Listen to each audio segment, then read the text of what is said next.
service together, and I'm going to let each of them introduce himself and herself, or maybe I should say the other way around, and also telling us something about the place where each was born, and maybe, if they could, a little bit of background so far as what each of you was doing in the years right before the war. You know, maybe if you were in high school or if you were working, and then about how it was that you came to be in the service in the first place. And we'll since ladies are always before gentlemen, we'll start with Helen first. Yes, I was born in Peoria County, Illinois, believe it or not, in a farmhouse. And when I was about 5, my folks moved to McLean County, Illinois, which was not too far away from Peoria, Illinois. But McLean County was a wonderful agricultural area. It is now the home of State Farm Insurance. There were many fields of corn, and the soil was about 2 to 3 feet of black loam, which was wonderful, except that in the drought, or if there were chinch bugs, it didn't do any good to have all that wonderful soil. But my background really is, I suppose you'd say, somewhat agricultural, although I did not always live on a farm. Helen, what was your family name, your maiden name? My maiden name was Clinebell, Clinebell, and that's of interest because way back when, in the late 1700s and early 1800s, my people were in the Lancaster, Pennsylvania area, and then later, about the 1848 or so, they went west to Illinois and Iowa. And when I grew up in Illinois, I had no idea I would end up out here in New York State. Who would think it? What were you doing right before you went into the service? Yes. Were you in school, or what were you doing? I had gone to school at the University of Illinois. I was a graduate of the College of Commerce and Business Administration. I was working in the advertising department of Caterpillar Tractor Company, which headquarters were in Peoria, Illinois. I was writing captions for a photo library, and many of the photos were sent to trade magazines to inform people or for advertising for Caterpillar. I heard on the radio that they needed people to serve in the various Army hospitals. And I thought, well, I've learned about all I'm really going to learn at the moment in this advertising department, but I love the people. And I thought, maybe I can do something truly useful for my country. And I went, and they took me, and they gave me a lot of tests, and they said, yes, I could stay in the medical part. They would train me. How long after the war started did you do that? I did not try to go in until February of '45. Which was by then they had need of special people for only a short time. Right. And that was after we had met. Yes. Okay. Well, we'll get to that. Okay. Let's go to Lee. And Lee, could you kind of do the same thing? Fill us in a little bit on what you were doing right before you went into the service, and then maybe you could move into a little bit about your basic training and things like that before we get to the actual war years themselves. All right. Well, my name actually is George Leroy. I tell people that I was named for George V, the King of England, at the time I was born. Yeah, Leroy. I was born in Oak Park, Illinois, which is really a part of suburban Chicago. It's joins urban Chicago. I was reared actually by an uncle and aunt in Peoria, Illinois. And I started to school at Bradley University at the time of Pearl Harbor, actually. Mm-hmm. And I was kind of between terms working for Caterpillar Tractor at the actual time of Pearl Harbor. Mm-hmm. Well, I started back to school, but I was drafted before I could actually complete another semester. How did you feel about being drafted? I fully expected to be and thought it was the thing to do. might have enlisted, but I thought, well, I was going to be drafted anyway. I'd wait it out. Mm-hmm. So I was drafted then at Peoria, Illinois, and I reported to Biloxi, Mississippi for training. After a battery of tests at my induction center, they sent me to Biloxi, Mississippi, assigned to the U.S. Air Force. And there I received my basic training. And when I was interviewed for what my assignment was to be, I passed all the tests that they gave me. And I said, well, I don't really care. And the fellow says, well, maybe you'd make a good power turret mechanic. I thought, well, okay. Now, do you suppose he mentioned that because there happened to be a need for that at that time, or was he just pulling something out of a hat? I think he felt I was qualified for it, even though I didn't even know what it was. So I was sent then, after basic training, I was sent to Lowry Air Force Base at Denver and trained to maintain the power turrets that held the guns that moved around to be aimed at the enemy aircraft. Okay, now what planes would you have been trained to work with the turrets? At that time, it was B-17s and B-24s. Mm-hmm. And interestingly enough, the gun sights had rudimentary, well, we consider them rudimentary now, but they were actually computers, electromechanical computers, unlike electronic today. So they actually computed the lead that the gunner otherwise have had to compute by hand, Mm-hmm. and controlled the movement of the guns in relation to the gun sight that the gunner manipulated. So was that on the earlier bombers like the B-17s and the B-24s? Did they have something like Yes, at the same time that there was a very elaborate bomb sight, Norden Bombsight.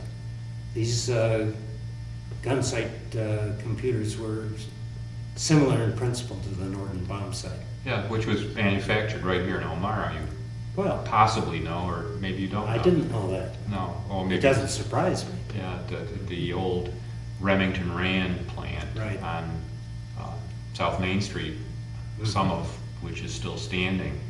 I mean, of course, it turned to war industries during the war, but that was a very top secret manufacturing process. That's where the bomb sites were put together, from what I've been told anyways. So I would presume then that Remington Rand actually manufactured some of that? They put it together, yeah. I mean, Uh-huh. as to who did the engineering Right. and that kind of stuff, I don't really know. IBM also manufactured some of the equipment, especially on the B-29s that I served on Yeah, later. well, and we know that IBM kind of is Oh, yes. near to here. Right. So, when did you actually, after you completed your training for maintenance of power turrets, or however we should call them, when were you actually assigned? I mean, when did you actually go out to put this training to work? Well, that's an interesting story in itself. I was, after completing my training at Lowry Air Base, I was sent to Rome, New York. A group was forming to go over to Britain, and I was to be a part of that group. Well, in the meantime, they had us doing odd jobs in the warehouses. Now, what year would this have been, Lee? This would have been 1943, early in 1943. And they used to line us up in the morning, a whole bunch of us, and they would assign us various duties. And we were lined up one rather rainy morning, and I asked the fellow next to me, I said, "What's that group down there going to do?" He says, "Oh, they're going to go take tests." I thought, well, that's kind of a nice thing to do on a rainy morning. So I went and got in that line. Well, it ended up I qualified then to go to a specialized training on college campuses, the Army Specialized Training Program. And I spent 9 months then on college campuses and received some 31 semester hours credit while I was in the service. Now, what was this to lead to as far as the Army was concerned? This Who only training? knows? To make you an officer and gentleman, possibly, or? I'm not quite sure on that. It was called general engineering. Uh-huh. So I presume they had some plan for future possibilities if required. But it was just basically college work. Now, what college was that at? Well, the first 6 months I spent up at Syracuse University. And it was rather interesting. We ate in the Syracuse University dining hall. We lived in fraternity houses. On Piety Hill. On Piety Hill.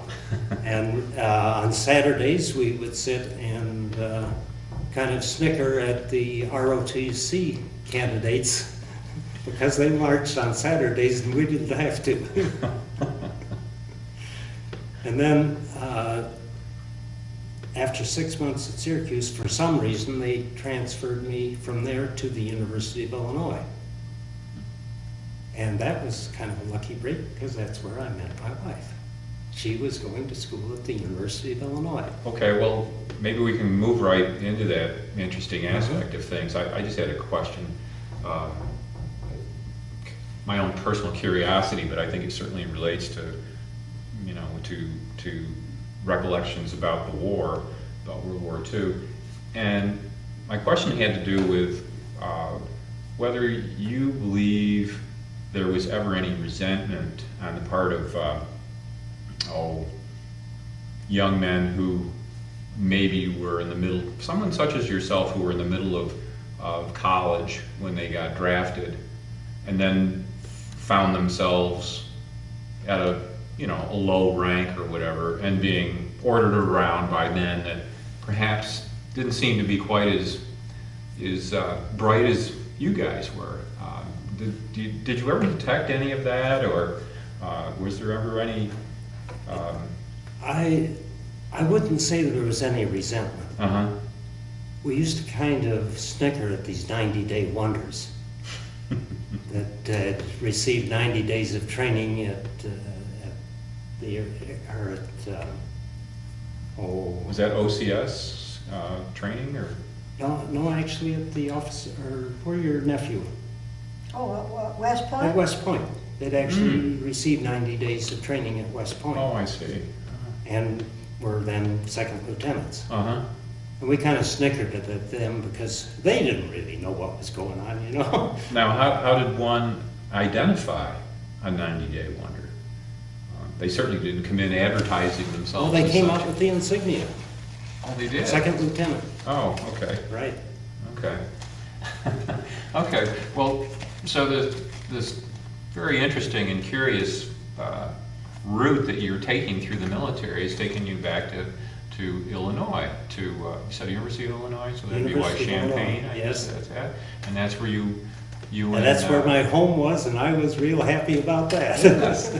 Well, why don't you tell us about the two of you, and you can certainly maybe help and reinforce each other, and certainly interrupt each other, I guess, to tell us how it was that you guys met up, and then what happened after that as far as your military careers were concerned. Well, our meeting was kind of interesting, wasn't it? I was a USO hostess, so I had to go to the YWCA and be trained. That was just a voluntary part on my part. And one of the things that we were asked to do was to go to the dance. And I went to the dance in Urbana, which we rode on the bus. And I danced with anybody who asked me. And I was at the dance, but I didn't meet her at the dance. Well, you weren't in the service yet, were you? Oh, No, no. I was Right. a college student. I was a senior at college. Okay. But it seemed we got on the same bus to go back to our quarters. You were in a co-op house and I was in a fraternity house. Ah. And we got on the same bus to go back to our quarters. And this attractive young lady was seated just where I was standing, because then there was almost standing room only on any of the buses.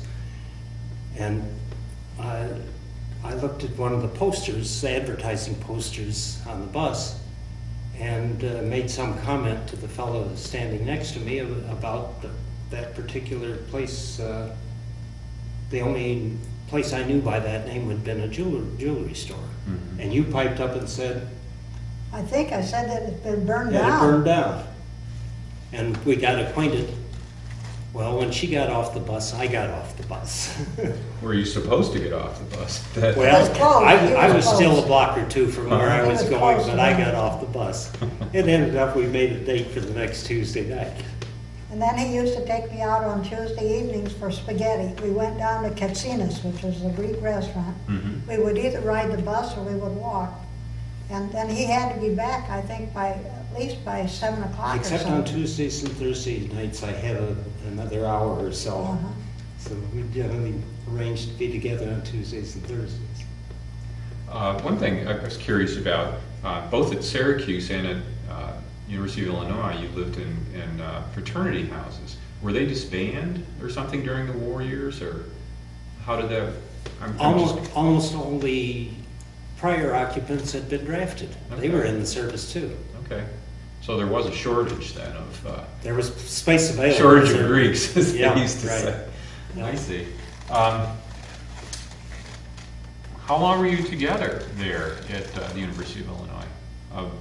You must have been split up at some point. Probably from about September, October through till December. I think we were engaged that December.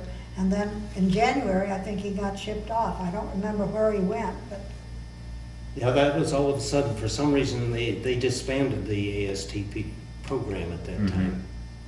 And I didn't, some of the people were told in advance, but I wasn't told in advance. The first I knew about, well, it's when we got back from one of our dates. And they said, well, you're shipping out in the morning. Now, this was January of what year? 45 or 44? That'd be 44. 44, okay. And So how long were you so together? I called her on the telephone, and that's the only notice I could give her, that I was on my way where I knew not where. So you'd been together how long? about 3 months. 3 months. 3 or 4 months. Okay. Well, why don't we kind of continue with your story, since you're shipping out here, as you just told us, in January. Where did the Army and its wisdom send you at that time? The Army, in its wisdom, if you will, sent me up to Madison, Wisconsin, to go to radio school. Well, when I arrived at Madison, Wisconsin, after a little while, they found out I was already trained on power turrets. So they were not going to enroll me in radio school. They sent me out then to the replacement depot at Lincoln, Nebraska. What was a replacement? To replace men in other units. Right, I see. right. Okay. And from there, they assigned me down to Tucson, Arizona, to work on power turrets on B-24s and B-17s. Okay. What was the status of these planes that you were working on? Were they new or damaged planes that had come back from the war? Or They were new. They were being prepared to go overseas. When, I don't know, but they were being prepared to go overseas. So what actually was the nature of your work? I mean, were you installing them, or what was it that you had to do to these things? Well, what I had to do was simply, when they came back from a flight, was to get aboard and check them out, make sure everything was working properly. If it were not working properly, I'd take out that particular unit and get a vehicle to carry it over to a service area where it could be repaired, although that was fairly unusual.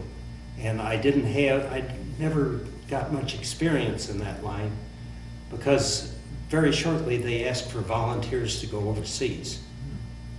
And I thought, well, I'm the last man into this outfit. I'm going whether I volunteer or not, so I volunteered. Well, it ended up that volunteering took me to what was a forming B-29 group in McCook, Nebraska. So it was a little while yet before I got overseas. And that would have been a new plane for you too. That was a new plane, and I had to be trained again, and I was shipped back and forth across the country a time or two for various training on the gunfire equipment on B-29s. Did you repair or fix or tinker with the gun systems in these turrets, or was it simply the mechanical part of moving the turret around, and the gunnery part was somebody else's responsibility? Well, some of each. My first training was specifically for the mechanical parts, and all that entails. And then a few of us received additional training on the computers that were associated with this gunfire equipment. And so I was a specialist within a specialty, actually. My primary responsibility was for the computer systems, although at times, if necessary, it was the entire system. Could you possibly describe what this computer system looked like, and maybe even to an extent how it worked? I think a lot of people, when they someday listen to this or watch it, are going to be surprised to find out that there were computers on these planes. We always think of it as being such a current or recent thing, but yeah, they do go back to that time. Yes, and of course even before that on the B-17s and B-24s. Mm-hmm. The difference between the B-17s and the B-24s was that input and output from the computers, or to the computers and from the computers on the B-17s and B-24s was all mechanical. Mm. It was rotating cables. When the gunfire equipment, when the sight was turned, a cable connecting to the computer put in that information. And when the guns were elevated, the same thing. On the B-29s, the input was all electrical. As a matter of fact, it was 400 cycles alternating current. And the position of the turret, there were rheostats connected with the gun sight, and these signals then controlled the computers, and the computers did the necessary calculations for the final positioning of the guns. So were the guns moved automatically to the target? I mean, how did that computer assist the man who was there with the gun? The guns actually were rotated by electric motors on their particular mounts. And the electric motors were controlled then by the computers. And the input to the computers was the gun sights that the gunners used, as well as a handset that the navigator put in certain information, altitude and airspeed, that type of information the navigator entered into the computer. Another rather interesting thing about that system was that a given gun sight might be able to control more than one set of guns, depending on how the gunner operated the switch. And at times the navigator, looking out of a little bubble on the top of the ship, could take control of the guns. That is all that were, well, the forward guns and the aft guns and the upper guns. Was this something he had to do by voice communication to let them know that he was going to do this, that he was going to No, he had priority there. He just flipped a hand switch and took control. Now, of course, before he did that, he would communicate over the audio system that he was going to do that. Now, if one of the gunners, heaven forbid, were unconscious, actually he wouldn't have to consult, he would go ahead and do that. That was the advantage. That is, if one person were disabled, some of the other gunners could take control. Probably one of the, at least as far as I'm concerned, one of the most enjoyable movies about bombers during World War II was the one with Gregory Peck, 12 O'Clock High. I don't know if you ever saw that one. it was made in the early 50s, a black and white movie. And if you didn't, it's pretty good. I think all I saw that was previews of coming attractions. Did you? Well, I remember going to see that with my father when I was a small kid, and it always made an impression on me, and I've seen it once since then. But it certainly shows you what it was like on an old B-17 or B-24. There was a man for each gun, and you were in the turret or you were a waist gunner, and you were there, and you were aiming the guns, and everything was being done. The waist guns in particular, Right. they were completely physical. There was no computer associated with them at all. Right. Well, see, that was something that never came across in a movie like that. Right. That you had the system that you're describing actually helping the ones that were in these. I guess they would call them ball turrets or something like that. Or is that something else? Well, on the B-17, there were both. There was in the waist, there was the gunner strictly with a mechanical system. Down in the ball turret, there was a gunner with his knees about up to his Okay, chest. that's on the bottom then. Okay. And he was looking through a gun sight, and connected with it was a specialized mechanical computer to do some of that maneuvering for him. Well, the reason I asked that question was on a B-29 then, was there a man for each gun? There was a man.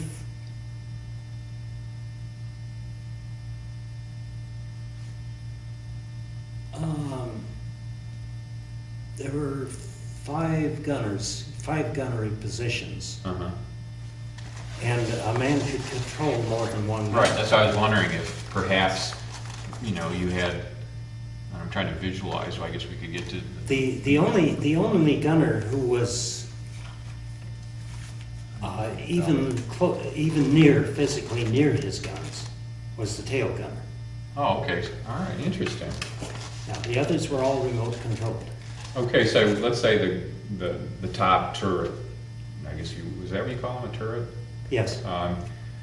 Where the guns were, covering the upper part of the plane or whatever. Well, where was the gunner in that plane, and what was he looking at? Okay, on the top there were actually 2 turrets. Right, okay. There was an aft forward and an aft. And the gunner was in a pressurized compartment along with the navigator and 2 other gunners who were looking out blisters, if you will, on the sides. And he was seated on a seat looking out the top. Interesting. And the fellow looking out the top then could control those aft guns or the forward guns. If, for example, there were no target in the direction that the plane was flying, he could be aimed at a target behind the plane. Or if the reverse were true, if there were a target up front but not behind, then the navigator could flip his switch and he would be in control of both gun turrets. Well, sorry to pick your brain for all this technical stuff, but I find it interesting recalling it. Some of this I have not heard. Well, I think that there are probably people who might find it very interesting. So you, let's see, It was at McCook. you were in Arizona, right? And then you went to Lincoln to... Actually, McCook, Nebraska, which McCook. is about halfway between Lincoln and Denver. Okay, and you were to be replacement someplace or other, and where did they send you to? Well, in due time, they sent us over to the Pacific Theater, or the Asiatic Theater, the Marianas Islands, in my case on Tinian, which just happened to be the island from which the atom bomb was dispatched. Right. Yeah. So when did you arrive at, in Tinian, which was your only place of, only assignment, and during the time you were actually in the war war effort goes, that was my real service. Yes. I arrived there early in February of 1945. Okay. And the day I arrived, looking out across the ocean, as far as the eye could see were ships being ready to invade Iwo Jima. That was a time of very intense bombing of Japan too, so you guys must have been pretty busy.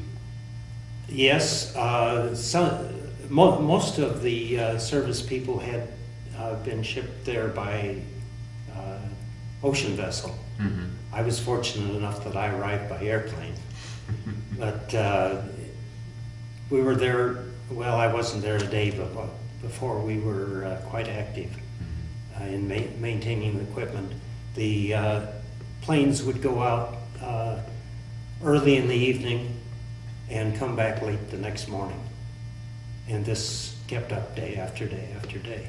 Right, yeah, I mean, for those, we're not here to tell the history of the war, but anyone who knows about that period of the war knows that the cities of Japan were really being pounded at that, in those months. Yes, the aerial photos were posted on our bulletin board every morning. And we were quite aware that Japan had been almost completely destroyed by fire bombs. Yeah, exactly. I mean, supposedly as many people died in Tokyo from firebomb raids as, or maybe even more than in the atomic bomb blast. Probably quite a number more. Right. Mm-hmm. Yeah. What kind of hours did you have to put in? You guys must have been very busy maintaining these planes. Actually, we would work just as long as necessary. People with specialties like I had, it was not really that as time consuming. Now, for the people that had to maintain the engine equipment and that type of thing, yes, they worked around the clock many times. Our specialty, well, there were my particular specialty, there was just a crew of three of us for some 13 aircraft. And it would be just a matter of several hours after the planes arrived that we would have them all checked out and ready to go again. Did it seem that there were very many planes that came back having suffered damage during these raids? Fortunately, the Japanese were not able to put up much opposition by way of aircraft. Anti-aircraft fire was another thing, and occasionally we had a ship come back rather in bad shape because of anti-aircraft fire. One time we had one in such bad shape that it had to be hauled away to be scrapped. But fortunately, the crew all survived it, as a matter of fact, without being wounded. Now, on one mission, there was fighter interception in fairly heavy amount. And one of our gunners downed 2 enemy aircraft. He was sent back to the States as a gunnery instructor.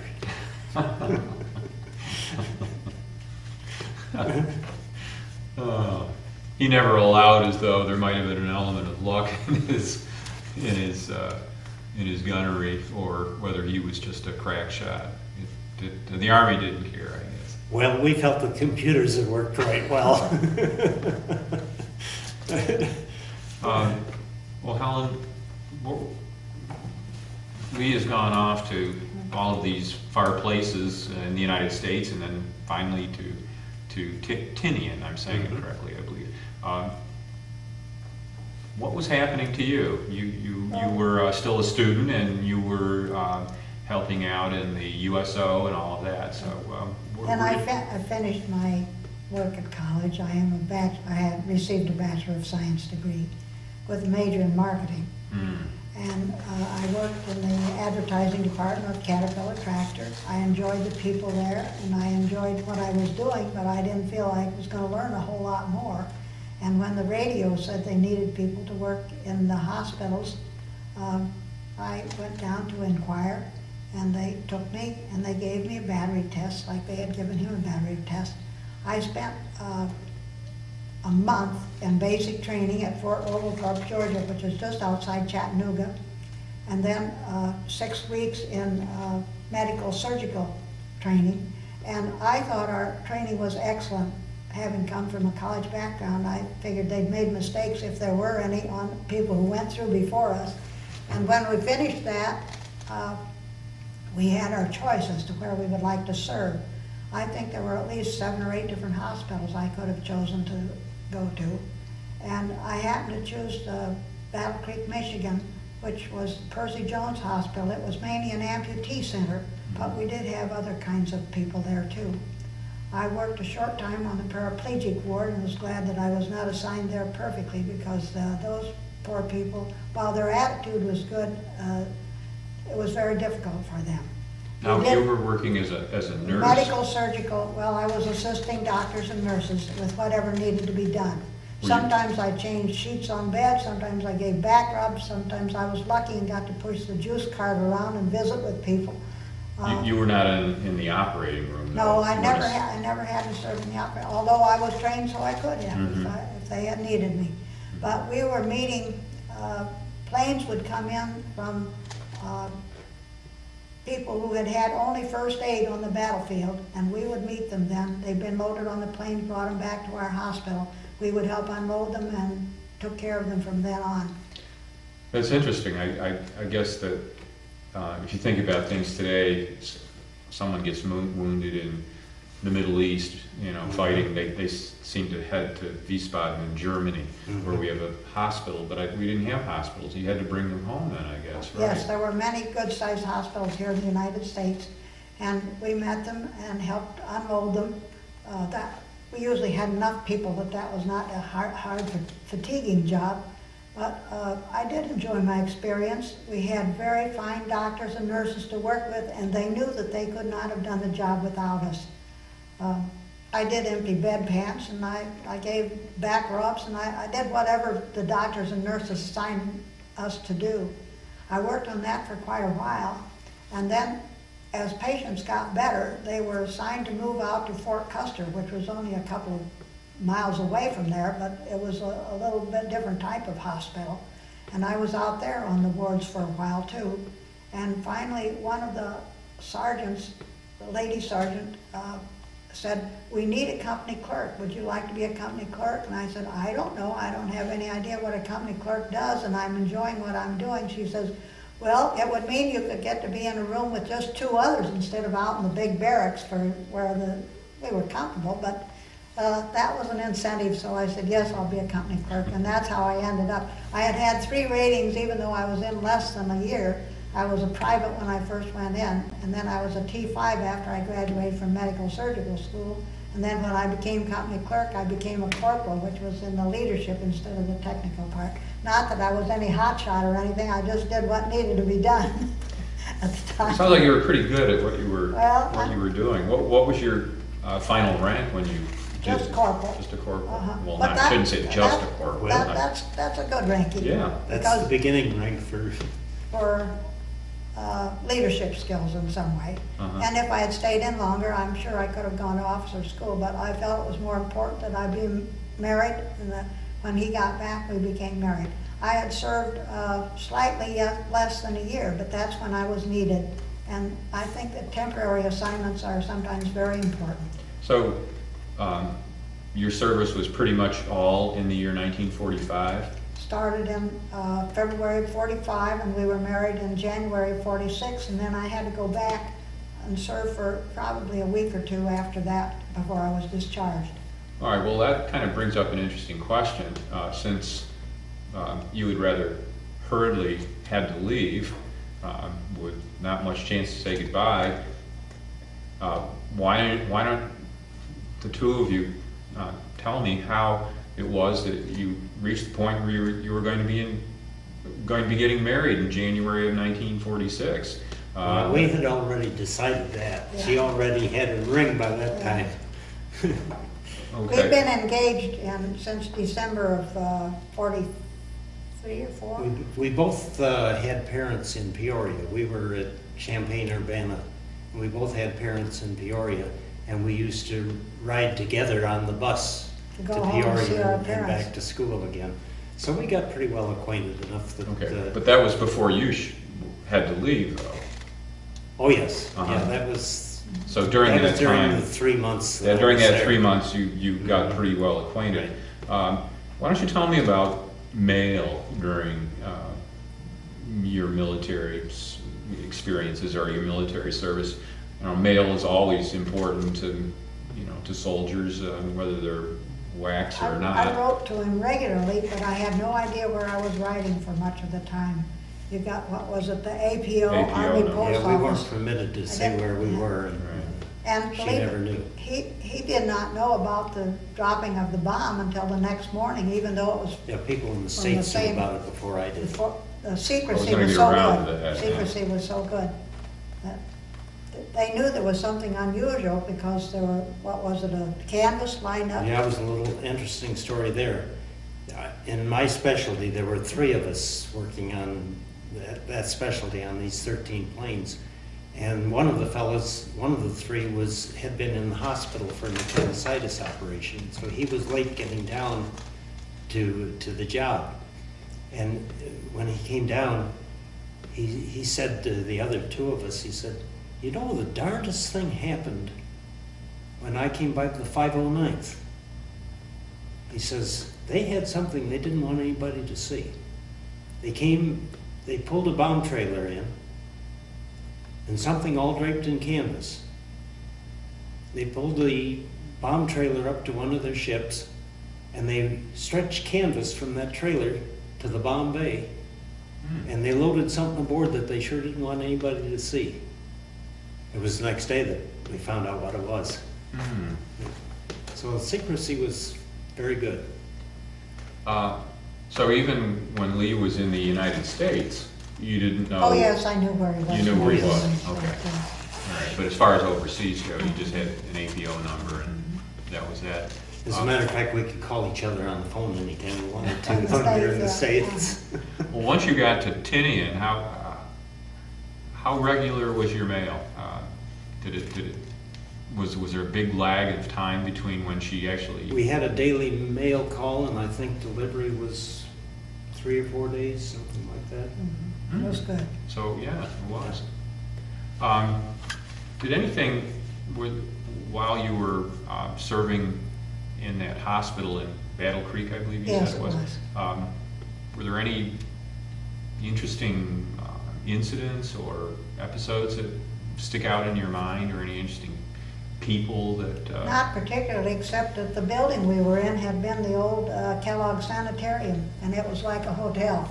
I don't mean it was a fancy hotel, but it was It had about been 4 or at one 5 time. stories. It had been a hotel. And the Kellogg cereal Mhm. company that we Tell them were. about the That's right. thermometers. Oh, yes. The morale was fairly good, considering these were all young men who had been wounded. And we were to give temperature and 3 basics. I can't even remember what they were now, but we took the temperature and we saw their breathing and something else to be sure that they were okay. Every day we did it. And one time I took the thermometer out of somebody's mouth and it was registering the most unusual reading. And he began to laugh. He said, "I put that in the ice water. I sure fooled you, didn't I?" Stuck it back in his mouth quick before I came back. We were doing several along. Well, I suspect if he wanted to play a trick on you, he must have thought you were special. Well, it was a treat to get to work with young men like that, whose morale was for the most part good. Now, there were some very serious ones, and mostly the nurses and doctors worked with them. Mhm. But it was good for them to get to see that we were cared about our country too. What were your living conditions like on this Tinian? Was Tinian an atoll, or was it just an island? It's an island roughly 8 miles by 10 miles. And a lot of it was very tropical vegetation. The airfield, of course, had been worked over and was all coral rock. They used the coral on the island and broke it up and spread it like we would a gravel road here. Mm-hmm. And then they would come along and sprinkle it with salt water, and it made a surface as hard as any concrete you could look for. And then they put about 6 or 8 inches of asphalt on top of it. And I've forgotten the question now. Well, no, we were talking about what conditions were like on the island, what your living conditions were like, and I find what you just explained there pretty interesting. Our living conditions were very good. The earlier people there lived mostly on sea ration, which was a packaged meal, if you will. Mm-hmm. But by the time I arrived there, they had built plywood barracks, and we had a regular mess hall. We got a lot of beef from Australia, and living conditions were quite good. It was very hot. It was about 85 degrees all the time, but it was in the trade winds, and there was a constant breeze all the time. So it was really quite comfortable. Was there anything to see on the island, or was there any, if you had some leave or some free time, was there anything to see? Did people go fishing or swimming or anything like that? Rather interesting thing occurred to me my arrival on the island.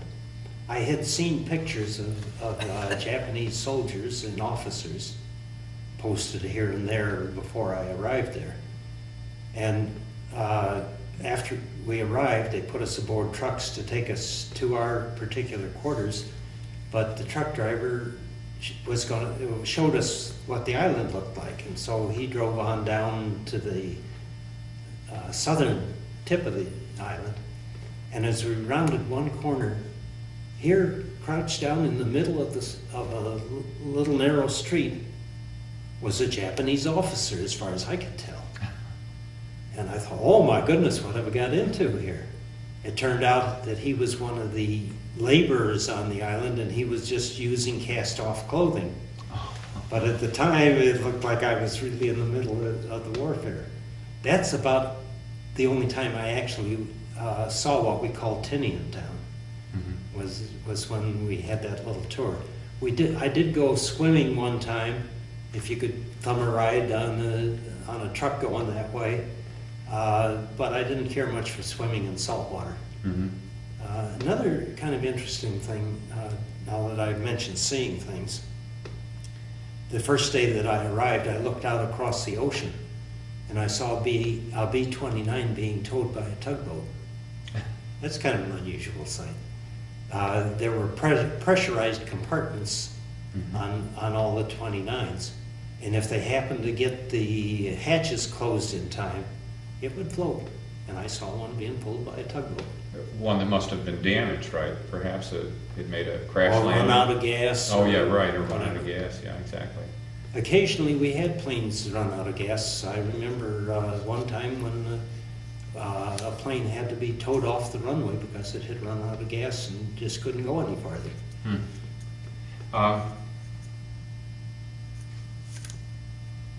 When the war was going on, how did you look at did you have a kind of a big picture of what was happening in the war? I mean, we did. As to how we were doing. We were briefed. That was part of our training. I don't know what his was or not. Yes, of course we were there only a total of 9 or 10 months, something like that. I mean, when you arrived, did it seem as though the war was won? Really? I mean, it was just a question of getting it over, or was there still doubt? No, there was still a lot of doubt. We were concerned about the coming invasion of the islands, and that promised to be a real bloody mess because at that time there were still Japanese holed up on our island. Oh, there were on Tinian. Oh yes. Okay.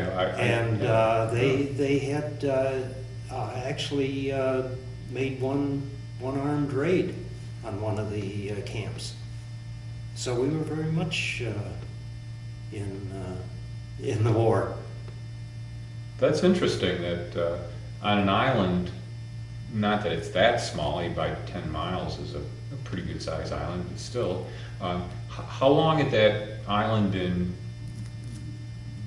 regarded as secure by the Army before they began building airstrips and moving planes in, and all of you guys in as well?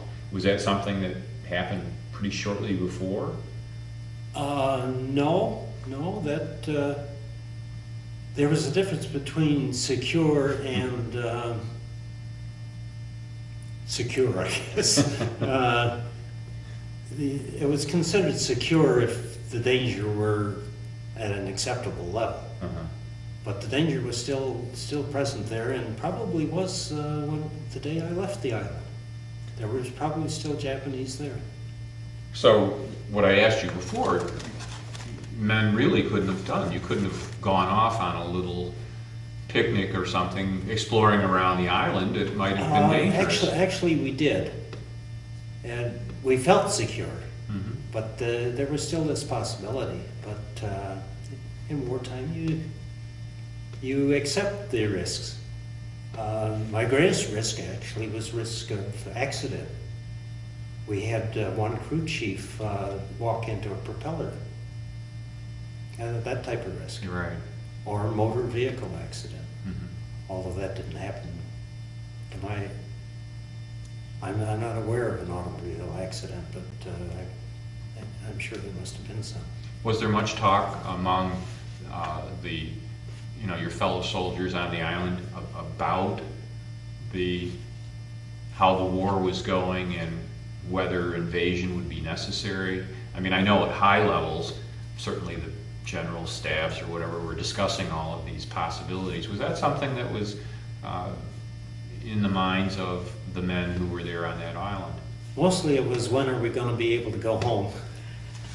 Yeah. I would expect that would be. And of course, we had no idea when that might be, because the Japanese islands had not been invaded, and we knew that we were informed that they had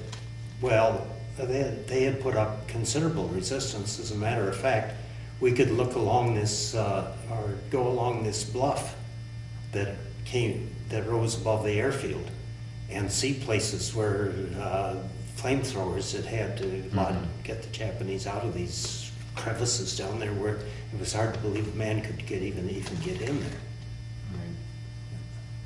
Right. One thing that seems interesting to me is that even though you were in I guess what we would call a war zone, combat zone, or whatever, it's Helen here who saw the horrible effects of war upon human beings. Yes, there were some very serious people, very seriously wounded, and none of us was happy about that, but we were doing the best we could with the situation involved. Did you ever find out anything about what kind of rehabilitation or care these men would be receiving later on after they left your care? They were getting excellent care at the moment. Those who had lost legs were being fitted with prostheses, and they were being taught to walk. If they had lost an arm or both arms, then they were fitted with prostheses and taught how to use them so they could eat and so forth. Their families could come occasionally to visit them on the weekend. But I thought the care that they were given was excellent for the time. We had excellent doctors and dedicated nurses, and then the rest of us were there to help see that the situation was as acceptable as possible in its circumstances. One of the things I always wondered about was how men who were in these earlier wars, men and women, how they coped. It seems that over the last, I guess maybe since Vietnam, the Army has become, the military or whatever, has become aware that men come back with serious problems, as they ought to, having experienced what they've experienced. And it doesn't seem like there was as much thought given to that at the end of World War II, and certainly not at the end of World War I. And were you guys aware of any kind of mustering out counseling or anything that was aimed at helping people readjust to civilian life? Or did you just get your papers to go home and you went home? We just got our papers to go home. The difference was that we came home heroes. Mm-hmm. It wasn't like the Vietnam conflict where people were insulted when they came home. We were heroes. And you were greeted that way, and you had some Right. confidence that when you went to look for a job that, you know, maybe there might be a smiling face there to offer it to Right. you. I wanted to go back to the episode involving the atomic bomb. I mean, you've already described Mhm. very interestingly the secrecy that surrounded it. No one had any idea about it before. What did you hear about it? You said it was the day after. I'm wondering whether being on the island where, you know, the military who were responsible for, you know, carrying out this attack and so on, it seems like there must have been some real information about things that someone wouldn't have been able to get in the newspapers at home. Was there information for you? Did you find out anything? Yes, we had a bulletin board that was posted daily as to what had transpired, pictured photos of Tokyo and such things. The atom bomb was carried by the 509th bomb group. And we noticed right away when they arrived on the island, which was sometime after we did, that they were somehow different, because their compound was completely enclosed with a chain link fence with barbed wire. And we thought, oh boy, they're an exclusive bunch, aren't they? And then come the notice on the bulletin board, the first notice that I saw was that Colonel Paul Tibbets had been awarded an award for carrying a special bomb. It didn't say what the bomb was. He'd been awarded for carrying a special bomb. And we thought, oh boy, these are glory boys for sure. They just got here and they're decorated already. So, yes, we were informed, but no, we weren't. Well, how was it that you finally learned about the nature of this weapon? I mean, that it was an atomic fission device and so on. Did it just... Radio broadcasts from the States. Okay.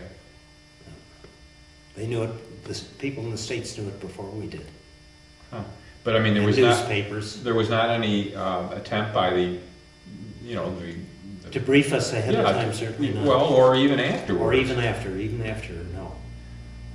Although afterwards, I don't know, just word of mouth, it gets around. And we drove around and looked at the Enola Gay and the boxcar and those aircraft. Well, the secrecy must have continued because they were already certainly thinking about another bomb, I mean, which eventually did get dropped on Nagasaki. Right. And Did that come from the same island? That was carried by the boxcar. That was the second 509th aircraft. Oh, okay. All right. Was there any inkling that maybe there would be another attack such as this? I mean, did guys talk about it? We talked about it, but we didn't know any more than the people in the States did. Yeah. Just what the situation was. We presumed that this would be the technique to force them into surrender. We were pretty happy about that. Mm-hmm.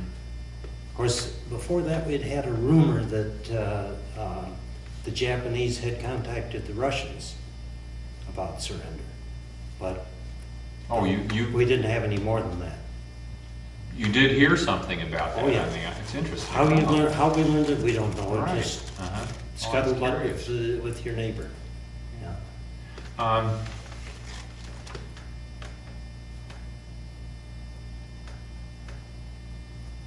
What do you remember about being in the States? You experienced VE Day in May of Yes. '45, and then Yes. VJ Day in August.